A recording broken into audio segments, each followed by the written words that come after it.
Welcome to the 40th lecture of this lecture series on international arbitration practice. This lecture is a part of chapter 3 on responding to notice invoking arbitration and defenses. In the last lecture, we discussed the defense arguments of willful blindness, police powers and margin of appreciation. In this lecture, we will deal with defenses that operate at the level of secondary norm.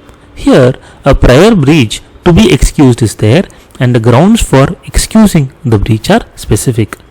Like in the previous lectures, we rely on Viñuales' work Defence Arguments in Investment Arbitration, published in volume 18 of ICSID Reports of 2021. And we complete the discussions on defense arguments in this lecture. The first defense of this lecture is emergency clauses. Emergency clauses or war clauses require non-discrimination in granting compensation for losses suffered as a result of armed conflict, only if such compensation is provided to others. There are extended war clauses also. In addition to non-discrimination, these clauses require compensation if some conditions are met. Even in case of war, non-discriminatory treatment is to be meted out to foreign investment. However, there is a type of clause known as destruction clause which makes destruction of investment or part thereof non-compensable. The next defense is forciability or hardship. The French equivalent is théorie de l'improvision, literally the theory of unpredictability. There is a fundamental change of the circumstances in which an agreement was concluded.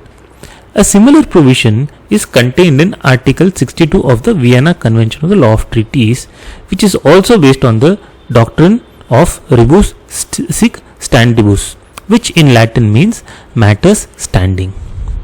Article 62(1) of the Vienna Convention says a fundamental change of circumstances which has occurred with regard to those existing at the time of conclusion of a treaty and which was not foreseen by parties may not be invoked as a ground for terminating or withdrawing from the treaty unless a. the existence of those circumstances constituted an essential basis of the consent of the parties to be bound by the treaty, and b. the effect of the change is radically to transform the extent of obligations still to be performed under the treaty. The difference between this defense as applicable in international investment law and Article 62 of the Vienna Convention is that the latter permits a party to withdraw from the treaty, while the defense in international investment law does not. This defense is hardly successful in the context of international investment law, although it might have found its success in domestic law situations. The next defense is necessity. Necessity as a defense is available in select circumstances when the action complained of is the only way for the state to safeguard an essential interest against a grave and imminent peril and does not seriously impair an essential interest of the state or states towards which the obligation exists or of the international community. This is the text of Article 25 of the ILC Articles on State Responsibility. The defense will not be available where the international obligation in question excludes the possibility of invoking necessity or where the state has contributed to the situation of necessity. The use of this defense entails a finding of breach of the relevant treaty, but successful deployment of the defense will extinguish liability of the state. Force majeure is another defense, though not frequently used in international investment law. The burden of proof is on the party alleging force majeure. The case is strengthened if there is a force majeure notice on the happening of such an event and proper evidence of such event is provided in the arbitral proceedings. General Dynamics versus Libya is the landmark case on the issue. The defense is mostly available in international commerce and is rarely used in international investment law. The last defense of this lecture is the clean hands doctrine.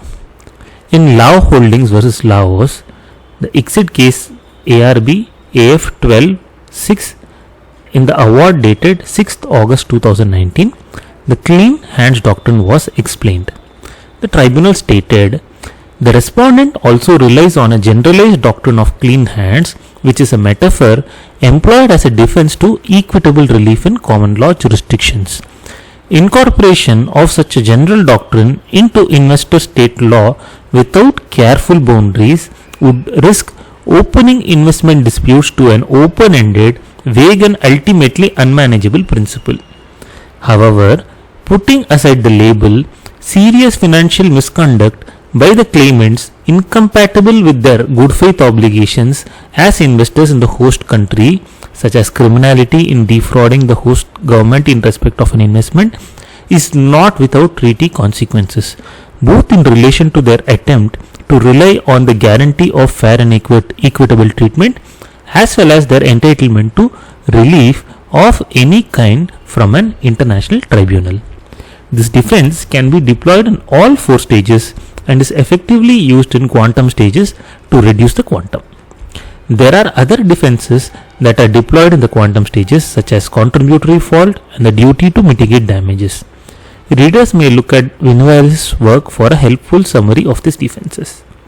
So, why did we devote 6 lectures on these subjects? 2 reasons. 1. This is an area of international investment law that is hardly touched upon.